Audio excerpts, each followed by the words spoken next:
Bonjour à tous, je rends toujours grâce à Dieu, le créateur du ciel, de la terre, de toutes choses, de toute forme de vie, de ses pleins grands glories et redoutables. Aujourd'hui, je vais faire la suite, c'est-à-dire la suite, Dieu approuve-t-il la guerre? Entre parenthèses, doit-on se défendre? Pourquoi je fais la suite? Pour éclaircir quelques zones d'ombre uniquement. Bon, vous savez que dans la première vidéo, je vous ai expressément fait comprendre qu'un véritable enfant de Dieu qui est né réellement de Dieu ne doit pas avoir peur, ne doit même pas se défendre parce que Dieu va le défendre. Les anges sont là pour ça. Pour ceux qui n'ont pas dû voir la première partie, je vous exhorte d'aller voir la première partie. Maintenant, on va donc éclaircir les zones d'ombre. Les zones d'ombre, c'est quoi? Vous voyez les gens comme Jean-Baptiste, on sait que Jean-Baptiste est né de Dieu. Et pourquoi donc il a été tué? Pourquoi il a été décapité? Dans ce cas, pourquoi l'ange, les anges, l'armée céleste n'a pas protégé Jean-Baptiste? Pourquoi Dieu a laissé faire? Vous voyez aussi qu'il y avait Jacques, le frère de Jean, aussi avait été tué par l'épée. Et aussi, les gens comme les apôtres aussi, ils sont morts pour Dieu. Et d'autres prophètes qu'on a assassinés. Alors que vous savez qu'il est dit que ne touchez pas à mes oins, ne faites pas du mal à mes prophètes. Pour ça, on va donc élucider ce mystère pour ceux qui ne comprennent pas. Proverbe 19.2, le manque de sens n'est bon pour personne. Vous voyez, le manque de connaissance, de science n'est bon, et le manque de révélation n'est bon pour personne. C'est pour ça que Dieu dit encore dans Proverbe 25.2 que sa gloire à lui est de cacher des choses et la gloire des rois est de sonder les choses. Ils essaient de sonder les choses de Dieu. Donc tous ceux qui sont autoproclamés, pasteur, révérend, bishop, maréchal, et tous ceux qui se disent peut-être chrétiens, qui n'ont aucune notion des choses spirituelles. Dieu dit dans Deutéronome 29.29 que les choses cachées sont à lui et les choses révélées sont à vous, sont aux humains, sont aux créatures. Mais le même Dieu dit dans Jérémie 33.3, demande-moi, je te relèverai des choses cachées, des choses que tu ne sais pas. Et le Christ dit dans Matthieu 7.7, demandez, l'on vous donnera, frappons, vous ouvrira, cherchez et vous trouverez. Et encore dans Jean 3.11, nous disons ce que nous savons et on rend témoignage de ce qu'on a vu. Ce que j'ai vu, ce que je vois, le témoignage que je donne ici, pas le véritable Saint-Esprit que les apôtres ont reçu dans Jean 20.22. Dit ici dans Matthieu chapitre 14 au verset 6 à 11 qui dit: Or, lorsqu'on célébra l'anniversaire de la naissance d'Hérode, la fille d'Hérodia, au milieu, c'est-à-dire au milieu des convives, et plus à Hérode, donc on vous apprend ici qu'il y avait une femme, une belle femme, qui était en train de danser. Tellement elle a dansé qu'elle a séduit le roi, c'est-à-dire qu'elle a séduit plutôt Hérode. Elle a séduit Hérode, parce qu'il est dit, l'homme regarde à ce qui frappe la vue, ce qui plaît aux yeux réjouit le cœur. Donc ça réjouit le cœur d'Hérode. Et Hérode dit maintenant en sorte qu'il promit avec serment de lui donner ce qu'elle demanderait. Point. Donc il avait dit par serment, parce qu'il a été envoûté par cette femme. Il dit, tout ce que tu vas me demander, je te l'accorderai. Et il a dit cela, il y avait des invités, il y avait des gens dont la position qu'il avait, il ne pouvait pas revenir sur sa parole. À l'instigation de sa mère, virgule, elle dit, 2 points, donne-moi ici, sur un plateau, la tête de Jean-Baptiste. Donc la maman de cette femme-là a expliqué à sa fille que vu que le roi t'a dit, c'est-à-dire vu que Hérode t'a fait comprendre que tu pouvais demander tout ce que tu voulais, tout ce que toi tu voulais, moi je veux maintenant que tu lui demandes la tête de Jean-Baptiste. Parce que Jean-Baptiste, là, il m'énerve. Il a te contrecarré mes plans. Et le roi fut attristé. Mais à cause de ses serments et des convives, virgule, il demanda qu'on lui donnât, qu'on lui la donna, virgule, et on lui envoya décapiter Jean dans la prison. Jean dans la prison. Donc, la question, elle est là. Voici la zone d'ombre qu'on va éclaircir. Quand Jean était en prison, il avait des anges avec lui ou pas? Puisque la parole dit que l'ange de l'Éternel campe autour de ceux qui le craignent. Et on sait que Jean-Baptiste craignait le Père. Il y avait donc les anges qui protégeaient Jean-Baptiste. Vous croyez que ces anges-là, quand ils ont vu les soldats arriver pour attraper Jean-Baptiste, vous croyez qu'ils ne savaient pas que Jean-Baptiste allait être décapité? Dans ce cas, pourquoi les anges n'ont pas intervenu? Pourquoi les anges là n'ont pas... Pourquoi les anges n'ont pas protégé Jean-Baptiste? Pour ça, on va vous éclairer cela. Pour ceux qui n'ont aucune notion spirituelle, on va vous révéler ces choses. Vous voyez? Donc, le mystère c'est quoi? On va entrer dans les profondeurs des révélations. Le mystère, c'est quoi? C'est que dans Luc chapitre 1 au verset 17, il est dit, en parlant de Jean-Baptiste, il marchera avec Dieu. Vous voyez? Et plutôt, il marchera devant Dieu avec la puissance, avec l'esprit et la puissance d'Élie. Vous voyez? Virgule. On vous dit ici que Jean-Baptiste va marcher avec l'esprit et la puissance d'Élie le Tishbite. Donc il y avait l'esprit d'Élie avec Jean-Baptiste. C'est pour ça que le Christ dit même à ses apôtres, Jean est venu, c'est-à-dire Élie est venu, vous ne l'avez pas reconnu, c'est lui qui est Jean-Baptiste. Mais le mystère c'est quoi? C'est que on va vous expliquer pourquoi Jean-Baptiste a été décapité et pourquoi les anges n'ont pas intervenu en fait. La réponse se trouve dans 1 Roi, chapitre 18 au verset 40, qui dit: saisissez les prophètes de Baal, virgule. C'est Élie et Tishbite qui dit: saisissez les prophètes de Baal, après qu'il a humilié Baal, après qu'il ait humilié les prophètes de Baal, après qu'il a donné gloire au Père Tout-Puissant. Il dit: saisissez les prophètes de Baal. Leur dit Élie qu'aucun d'eux ne s'échappe, et ils les saisirent. Point. Élie les fit descendre au torrent de Kizon, où ils les égorgèrent. Donc vous apprenez ici que Élie le Tishbite a égorgé, c'est-à-dire il a égorgé comme le mouton, il a égorgé les prophètes de Baal. C'est donc le pourquoi. Plus tard, vous savez que Élie n'est pas mort. Donc certains qui pensent peut-être que Élie est revenu, c'était lui, c'était la réincarnation de Jean-Baptiste. La réincarnation n'existe pas. Bref, vu que l'esprit d'Élie plus tard était avec Jean-Baptiste, était dans Jean-Baptiste, il a aussi fallu que Jean-Baptiste on puisse égorger aussi. On puisse l'égorger aussi, le couper la tête, pour que l'esprit d'Élie, puisqu'il est dans Jean-Baptiste, puisse ressentir la sensation que ça fait d'égorger quelqu'un. Parce que lui, quand il était dans son corps, l'esprit d'Élie était dans son corps avec l'âme, il a égorgé. Donc, parce que Dieu c'est la justice, il a fallu que l'esprit d'Élie puisse aussi venir.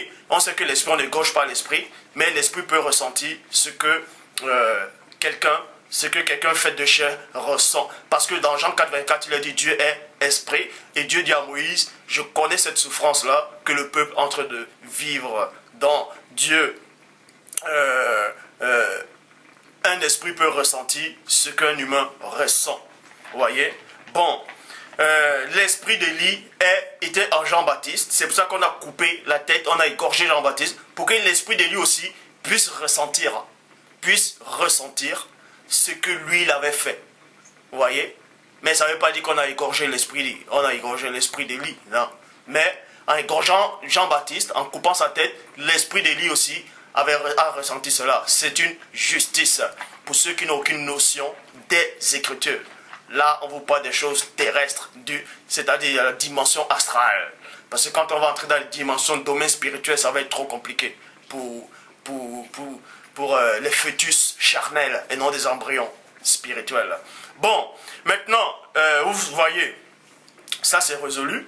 C'est pour ça que l'ange ne pouvait pas intervenir, empêcher cela, parce que l'ange connaît. Les anges du Père, ils savent.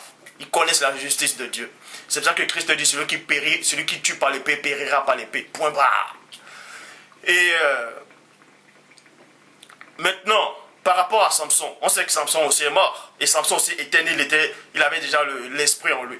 Bref, Samson, il a tué 1000 Philistins. Il a tué des Philistins. À un moment, on vous dit que Samson a tué 1000 Philistins avec la mâchoire d'âne. Donc Samson a tué des gens. Hein? Et il fallait aussi qu'il meure aussi.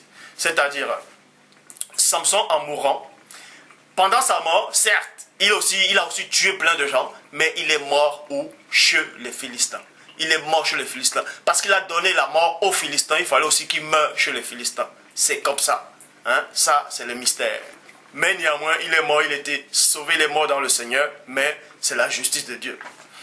Et ensuite, on va aller dans Actes des Apôtres, chapitre 12, au verset 1, qui dit: vers le même temps, le roi Hérode se mit à maltraiter quelques membres de l'église et il fit mourir par l'épée Jacques, frère de Jean. On vous apprend ici que le roi Hérode, en ce temps-là, c'est-à-dire bien après que le Christ ne soit reparti dans le ciel céleste, les disciples, on a commencé à les persécuter, parce qu'on persécutait l'Église, on persécutait ceux qui craignaient le Père. Pourquoi? On vous dit ici qu'on a tué par l'épée Jacques. Donc, or, la parole vous dit que l'ange de l'Éternel campe autour de ceux qui le craignent. Dans ce cas, pourquoi les anges gardiens n'ont pas protégé Jacques? Pourquoi on a permis qu'on puisse le tuer par l'épée? Pour ça, on va aller dans Hébreux chapitre 11, verset 36 à 38 qui dit: d'autres subirent les moqueries et le fouet, virgule, les chaînes et la prison. Il fut lapidé, scié, torturé. Il mourut tué par l'épée et ils allaient ça et là, vêtus de peau de brebis et de peau de chèvre, dénués de toute persécutés et maltraités. Donc, on les persécutait, on les maltraitait, plein ont été tués, tout ça. Là. Et on va vous expliquer pourquoi les anges n'ont pas protégé. Pourquoi? Le monde n'était pas digne de ces gens-là. Le monde n'était pas digne de ces gens-là. Ils erraient dans les déserts et dans les les montagnes, dans les déserts et les montagnes. Ils vivaient dans les cavernes et les trous de la terre. Maintenant, la réponse se trouve dans Apocalypse chapitre 12 au verset 11 qui dit: mais ils ont vaincu par le sang de l'agneau, virgule, par leur parole et leur témoignage, parce qu'ils ont méprisé leur propre vie jusqu'à, voyez, jusqu'à mourir. C'est-à-dire que tout ça là, c'est-à-dire tous ces gens-là qu'on a massacrés, vous allez comprendre une chose. Tous ceux qui se disent peut-être, vous allez même dire, Jacques était un enfant de Dieu. Vous voyez, Jacques était un enfant de Dieu, on l'a massacré, tout ça là. Excusez-moi.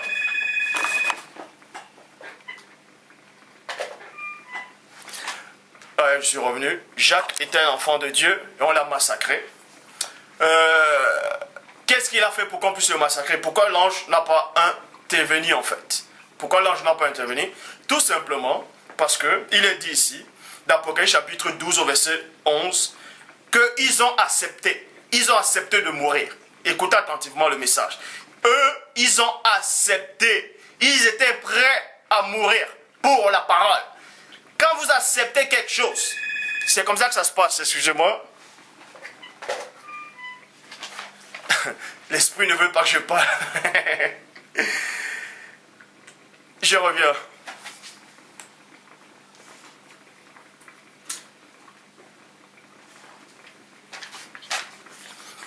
Je suis de retour. Donc, vous voyez que ce sont les esprits de confusion d'irrésistible. Bref, donc vous apprenez ainsi que quand Jacques a été mis à mort, la réponse se trouve uniquement dans Apocalypse chapitre 12 au verset 11 qui dit: mais ils ont vaincu à cause du sang de l'agneau par leur parole et leur témoignage, parce qu'ils ont méprisé leur propre vie jusqu'à mourir. Jusqu'à mourir. Donc, on vous révèle ici que les prophètes, les apôtres là, ils ont méprisé leur propre vie. Ils avaient déjà accepté la condition de mourir. Eux là, ils ont accepté la condition. Ils ont accepté ça. En acceptant cela, ils allaient où il y avait le danger, c'est-à-dire, ils savaient qu'à cet endroit-là, quand ils vont aller parler de la personne du promener, là-bas, là, on va les attraper, on va les zigouiller, on va les torturer, on va les mettre sur la chaîne. Ils partaient néanmoins. Ils ont accepté cela. Mais dans ma vidéo précédente, je parlais du cas où tous certains qui se disent enfants de Dieu, qui savent qu'il y a le danger, mais qui ne vont pas. Parce que non seulement, vous savez que les apôtres, tous ne sont pas apôtres. Faites très attention. Tous ne sont pas apôtres. Tous n'ont pas la même mission. Tous n'ont pas les mêmes capacités. Tous ne sont pas élevés spirituellement. Vous voyez? Ça veut dire, la parole dit que le sage voit le danger et se cache. Ça ne veut pas dire que, tu sais qu'en partant là-bas, là, si tu vas aller prêcher Christ, on va te torturer et tu ne veux pas aller, tu fuis. Ça ne veut pas dire que tu es en train de régner Christ. Ce n'est pas ça que ça veut dire. Ce n'est pas ça. C'est que, on va vous expliquer, ça dépend des dimensions. On va vous expliquer ces choses. Mais ces gens ici là d'Apocalypse chapitre 12 au verset 11 par rapport à Jacques, à Pierre, tout ça là, eux, ils savaient que les pharisiens, les sacrificateurs interdisaient qu'on prêche sur le nom du Christ. Et que si on prêchait sur le nom du Christ, on devait les tuer, on devait les torturer, on devait les mettre en prison. Ils ont accepté cette condition-là. Ils ont accepté ça. Et aussi, au même instant, il y avait aussi des croyants dans la Bible, ce qu'on appelle des chrétiens dans l'évangile, dans Actes des apôtres. Il y avait ceux aussi qui croyaient en Dieu, mais eux là, ils se cachaient. Puisqu'il y avait plein qui se cachaient, qui avaient peur de persécution. Ça ne veut pas dire que ceux qui se cachaient là, ils régnaient Dieu, ils étaient en train de régner Dieu. Non, ce n'est pas ça. C'est qu'ils ont aussi peur de mourir. Ils ont peur de mourir parce qu'ils ne sont pas encore prêts par rapport à la condition où les apôtres étaient arrivés. Les apôtres aussi, au départ, ils avaient peur de mourir. Vous voyez? Est-ce que vous comprenez? Mais parce que les apôtres, eux, ils ont accepté cette condition-là. Ces prophètes-là qu'on a torturés, tout ça là, parce qu'ils savaient que quand ils vont aller prêcher sur les gentils, ils vont aller prêcher peut-être au peuple d'Israël, les Israélites vont les attraper, on va les égouiller. Ils ont néanmoins accepté cela. Parce qu'ils sont arrivés à ce degré-là déjà. Donc, en acceptant ta mission, que tu dois mourir, pourquoi l'ange va encore empêcher que tu meurs? Pourquoi l'ange va encore te défendre? Puisque tu l'as déjà accepté.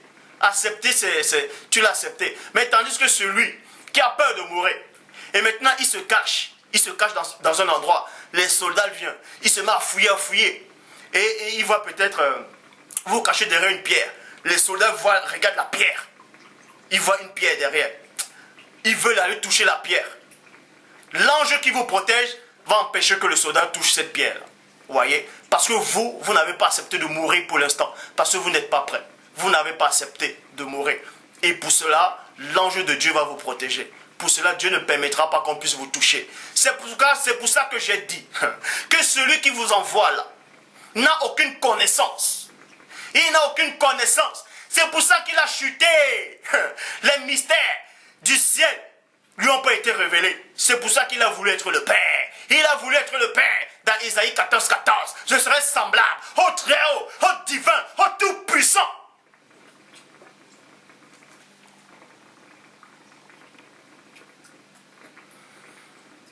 C'est pour ça maintenant, dans la Bible du français courant, d'Apocalypse, chapitre 12 au verset 11 dit, ils étaient prêts à mourir. Ils étaient prêts à mourir. Vous voyez? Ils étaient prêts à mourir. Maintenant, dans Jean, chapitre 21, verset 19, je vais vous révéler cela. Jean 21, 19 dit, il dit cela pour indiquer par quelle mort Pierre glorifierait Dieu. Dans la personne du premier-né s'adressait à Képha, à Pierre, à Pétro. Comment Pierre allait glorifier Dieu? En mourant en fait. Parce que Pierre devait mourir aussi. Plus tard, bien entendu, plus tard, on devait le tuer aussi pour la parole. Pourquoi on devait tuer Pierre? Alors que Pierre aussi avait un ange qui l'avait délivré de la prison. Est-ce que vous comprenez? Parce que l'ange l'avait délivré de la prison, donc Pierre ne devait pas mourir au moment là. Mais pourquoi Pierre est mort? Pourquoi Dieu n'a pas permis qu'il puisse être enlevé comme Élie, tout ça là? Je vais vous expliquer. La réponse se trouve dans Luc chapitre 22, verset 33 qui dit, Seigneur, virgule, c'est Pierre qui parle, hein, c'est Pétro qui parle, c'est Képha. Seigneur, lui dit Pierre, je suis prêt à aller avec toi et en prison et à la mort. Point. Pierre dit qu'il est prêt à mourir. Il a dit ça à Christ. Est-ce que vous comprenez? Donc il avait accepté une condition qu'il devait mourir. Mais sauf que ce jour-là, il n'était pas mort. Parce qu'il le disait, mais ce jour il n'était pas prêt. Mais le jour où il était prêt, la parole qui est sortie de sa bouche-là l'a rattrapé. C'est pour ça que Pierre est mort. C'est pour ça que Christ dit, dans Matthieu chapitre 12, verset 37, car par tes paroles tu seras justifié, par tes paroles tu seras condamné. Donc les paroles qui sont sorties de la bouche de Pierre en disant qu'il est prêt à mourir pour Christ, ces paroles-là sont venues cela rattraper et on a tué Pierre pour les paroles qu'il avait prononcées. Est-ce que vous comprenez? Pour ça, il aussi dit dans 1 Roi, chapitre 19 au verset 3, en parlant d'Élie le Tishbite, qui dit, Élie, voyant cela, il voyait quoi? Parce que Jézabel voulait tuer Élie. On voulait lui faire pareil parce qu'il venait d'égorger les prophètes de Baal. Donc, mais lui, il a pris la fuite. 1 Roi 19, 3. Élie, voyant cela, se leva et s'en alla pour sauver sa vie. Point. Ça ne veut pas dire que quand tu fuyais pour ne pas mourir, ça ne veut pas dire qu'il est en train de régner Dieu. Non. Mais par contre, si Jézabel l'avait attrapé et qu'on voulait l'égorger, il n'allait pas régner, il allait accepter la mort. Vous voyez? Il allait accepter la mort. Parce que Élie, ici, là, ne voulait pas mourir. Parce que lui n'avait pas accepté de mourir. Il n'avait pas accepté. Qu'il te soit fait selon ta foi. Point barre. Donc, tous ceux-là qui viennent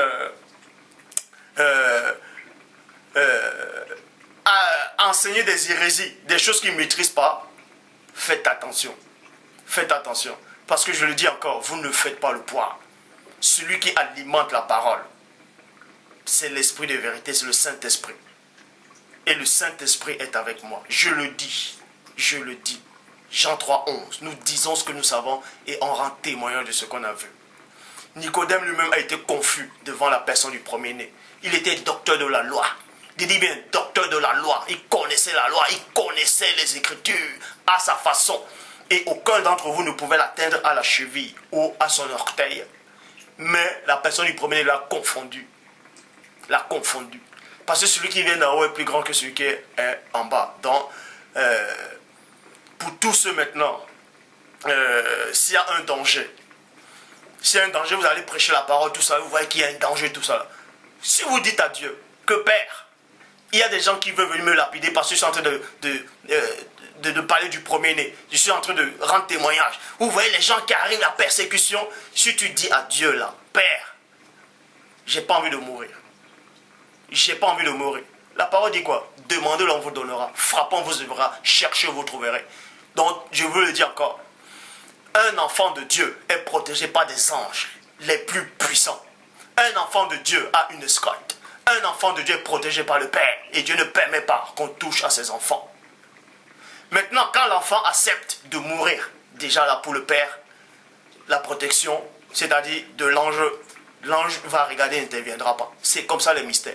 C'est comme ça. C'est la raison pour laquelle Christ, en Gethsémani, a laissé faire. C'est laissé faire. Parce qu'il est venu, sa mort en fait, ça devait racheter tous les péchés de l'humanité. À sa mort, il devait prendre toute la souffrance des autres, les péchés des autres. C'est par rapport à ça que Christ est mort, pour réconcilier l'homme avec le divin. Est-ce que vous comprenez? Mais c'est pour ça qu'à un moment, Christ dit, s'il veut demander les légions d'anges, Dieu va l'envoyer cela à l'instant, à une fraction de seconde. Je dis bien à une fraction de seconde. Donc, quelqu'un peut venir prendre le pistolet là. Il tire, bam, on sait que l'âme ça va très vite. Mais on vous dit quoi? Que à l'instant, et quand vous allez dans Ézéchiel, on parle des chérubins, comment ils courent à la vitesse de la foudre et de l'éclair, à une fraction de seconde. L'ange qui est avec vous, il va rattraper cette balle là. Et la balle là, vous n'allez même pas voir la balle. C'est comme ça que ça se passe. Ça, c'est les mystères cachés de Dieu. Ça, c'est les mystères. Donc, pour tous ceux-là qui veulent oser, vous ne faites pas le poids. Je le dis encore, vous ne faites pas le poids. Donc, quand les apôtres sont morts, on les a tués. On va dire d'autres, on les a sciés. Bref, d'autres disent qu'on les a mis dans l'huile chaude. On les a torturés. D'autres, on les a mis... Bref, c'est parce qu'ils avaient accepté cette condition-là. Élie n'a pas accepté, c'est pour ça qu'on ne l'a pas tué. Vous voyez, Élie a fui. Il ne voulait pas mourir. C'est pour ça qu'il a accepté dans son esprit qu'il ne voulait pas mourir. C'est pour ça que Dieu l'a enlevé. Est-ce que vous comprenez? Parce que tout ce qu'Élie pouvait demander à Dieu, Dieu l'accorderait. Élie ne voulait pas mourir. Dieu avait compris ça. Et il était enlevé. Point barre.